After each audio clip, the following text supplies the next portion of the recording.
You know that distinct buzz in the air when summer starts rolling in? Oh, yeah. That promise of, like, cool cinemas, huge screens, Mm. and just watching a big movie with a crowd. I always remember that feeling, that kind of anticipation. It really is electric, isn't it? That shared feeling. Almost as good as the movie sometimes. The popcorn smell, lights go down. Mm-hmm. It's magic. Couldn't agree more. And today, we're actually taking a deep dive into the summer 2025 movie season. Okay. Our mission basically is to unpack the big blockbusters, maybe some unexpected gems, and compare the preseason hype, what we were told to expect, with, well, the actual box office reality. Ah, the hype versus the numbers. Love it. Exactly. What do people actually go see? Right. So to do that, we've got insights from Rolling Stone. They did that 36 most anticipated new movies of summer 2025 list, really laid out the landscape. And then we're putting that right up against the hard numbers from Box Office Mojo, their domestic box office for summer 2025 data. That covers, let's see, May 2nd to September 1st. So what you'll get from this, hopefully, is a shortcut to being really clued in on this past summer's movies. Some surprising facts, maybe clear insights. And maybe a few aha moments about what really clicks with audiences. Exactly. Okay, let's unpack this. So let's start with the hype, because Rolling Stone was definitely buzzing about summer 2025. They really were. They talked about a murmur of excitement, predicted a summer for the books, lots of big tent, 4-quadrant crowd pleasers. Right. That's the industry term for movies meant for literally everyone. Young, old, male, female. The golden goose. Totally.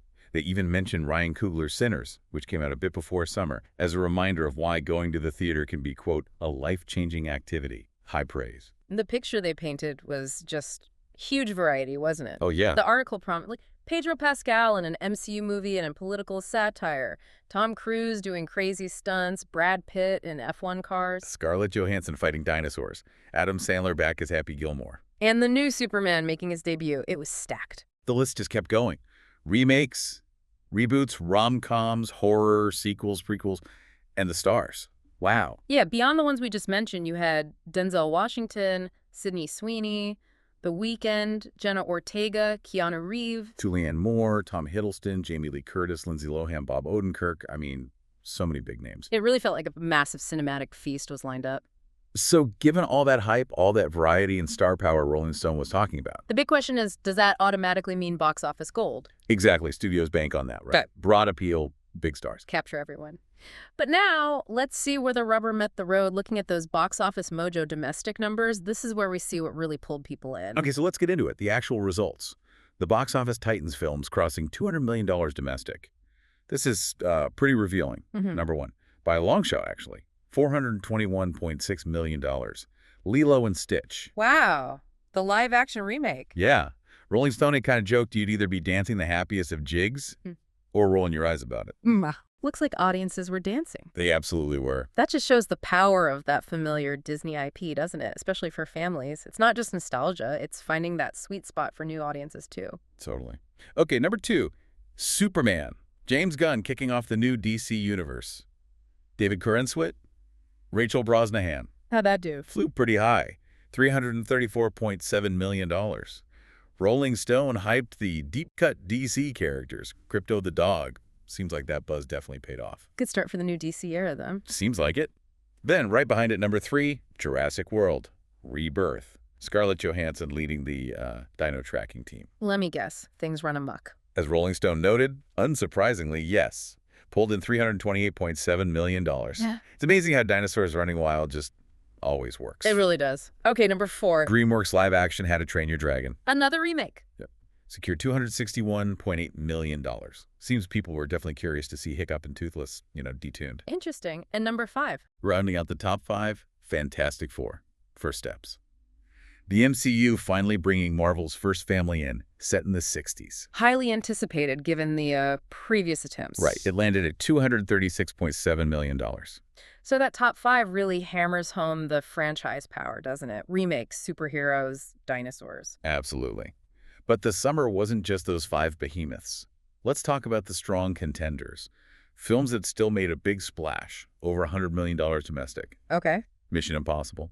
The Final Reckoning. Tom Cruise, wrapping up the Dead Reckoning storyline, came in at number 6 with $197.4 million. Just shy of $200 million. Still very strong, though. Definitely. It's interesting, though. A huge star, huge franchise, massive stunts. Does that number suggest maybe the definition of blockbuster success is shifting a bit, especially with streaming and everything else, or maybe just series fatigue? That's a great question, something to think about. Then number 7, Marvel's Thunderbolts. Rolling Stone said it kicked May off early. That brought in $190.2 million. Solid number for that one. What about the racing film? F1, Brad Pitt, directed by Joseph Kosinski. That captured $179.8 million, landing at number 8. Seems the need for speed is still there. Clearly. Now this one's interesting. Number 9, Final Destination. Bloodlines pulled in $138.1 million. Oh, wow. And Rolling Stone didn't really highlight it in their preview. What do you think makes a horror franchise like that just keep going, even without huge pre-release hype? Well, horror has such a dedicated fan base, you know? They show up. Plus, the budgets are often more manageable. So a film like Final Destination can be a really reliable earner for the studio. That audience is just incredibly consistent. Makes sense. Yeah. And finally, rounding out this group, Sinners, Ryan Coogler's film. Rolling Stone had already called it a runaway hit before summer started. Right, it had that early momentum. Its summer gross alone was $131.8 million, contributing to its total, which was over $278 million. So it definitely carried that success through the summer months. Big impact. So that top 10 is a real mix, isn't it? Predictable powerhouses and a couple of maybe genre surprises. Exactly. Yeah. But, you know, the summer promised variety. So what about everything else? The films that weren't necessarily topping the charts, but still found an audience or maybe found success in different ways. Right, beyond those top earners. And horror, as we saw with Final Destination, had a pretty strong showing overall, even outside the top 10. Like what? Well, Danny Boyle's return with 28 Years Later, that earned over $70 million. Wow. And Zach Cregger's follow-up to Barbarian, called Weapons, almost $60 million. These numbers show horror just thrives at different levels. And we saw a ton of other familiar names too, right? Remakes, sequels, spin-offs. They kept drawing people in. Oh, definitely. That nostalgia factor, or just franchise loyalty. Karate Kid, legends mixing the Ralph Macchio and Jackie Chan characters that did over $52 million. And Ballerina, the John Wick spin-off with Ana de Armas. That brought in $58 million. Nice boost from the Keanu cameo, probably. I bet. What about things like I Know What You Did Last Summer, the requel? Yeah, bringing back Jennifer Love Hewitt and Freddie Prinze Jr., that did about $30 million. Or Liam Neeson stepping into Leslie Nielsen's shoes for the Naked Gun remake. Around $36 million. And Freakier Friday, the body-switching sequel. Pulled in about $38 million. So you see, even if they're not like $200 million hits, these familiar properties clearly connect with a specific audience. They find their niche. Okay, now let's shift gears a bit. What about the auteur films, the indie darlings? Rolling Stone highlighted quite a few. Right, the films that maybe aim for critical acclaim or a different kind of impact. Wes Anderson's The Phoenician Scheme, that earned almost $20 million. Typical Anderson buzz, I imagine. And Celine Song's follow-up to Past Lives, Materialists, big cast with Dakota Johnson, Pedro Pascal, Chris Evans. That one did pretty well, actually, over $36 million. Shows there's room for that kind of smart adult drama. What about Ari Aster's Eddington? Rolling Stone called it a politically charged satire. Joaquin Phoenix, Pedro Pascal again. That one had a more modest return, around $10 million. And Mike Flanagan's Stephen King adaptation, The Life of Chuck, with Tom Hiddleston, just under $7 million. So critical buzz doesn't always equal big box office. Exactly. They serve different purposes, spark different conversations, and sometimes the numbers just reflect a smaller target audience. And then you get into the really niche stuff, like Eva Victor's debut, Sorry Baby.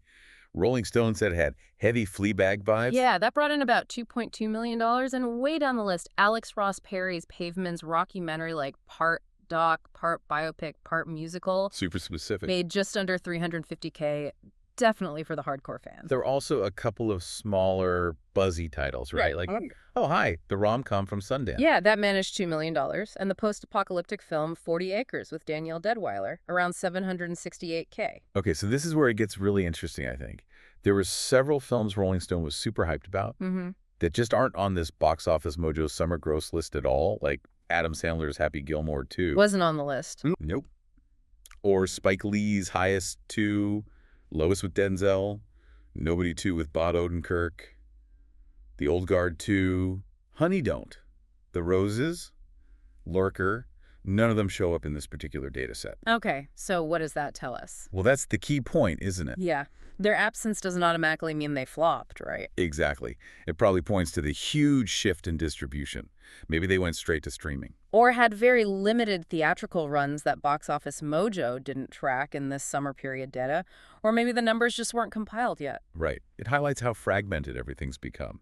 Your must-see summer movie might launch on Netflix or Hulu, not just at the multiplex. Which fundamentally changes how we even define a hit, you know? Box office isn't the only game in town anymore, not by a long shot. So bringing this all together, what does this mean for you, the person listening, the moviegoer? Well, I think this deep dive really shows two things. One, yes, the big franchises, the family films, they still dominate the big screens, pull in huge crowds. No doubt. But two, there's this incredibly vibrant, diverse mix of other films out there. You just might have to look for them on different platforms, or maybe they find success in ways other than just massive box office numbers. Yeah, that gap between the initial hype and the final numbers reveals a lot. A film might not top the charts, but could still be a critical darling, a huge hit on streaming, or just start a big conversation. Right. So this closer look, comparing the anticipation with the reality, gives you a much fuller picture, I think. Not just the headlines, but how things performed, why certain films stood out or didn't. So thinking back on summer 2025 and all these movies, Yeah. what really defines a successful movie season for you? Is it purely about those massive box office numbers? Or is it the critical buzz, the awards potential? Or maybe it's just that one unforgettable experience you had sitting in a dark theater, watching a story unfold on that giant screen. What stands out to you as the ultimate summer movie experience?